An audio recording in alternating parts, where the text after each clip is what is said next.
दोसर के तू कुछ दिन के बाद बा दिल पगला रोई बन दीवाना।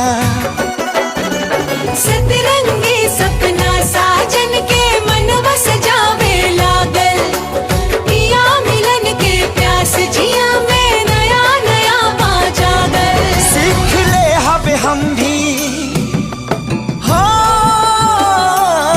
सीख ले हवे हम भी गम में हंसे के ज्यादा अब जिए के पड़ी, अब जिए के पड़ी प्रीतिया के पीर में नहीं खुतक दीर में जान। प्यार नहीं खेली खल हाथ के लकीर में नहीं खुतक दीर में जान।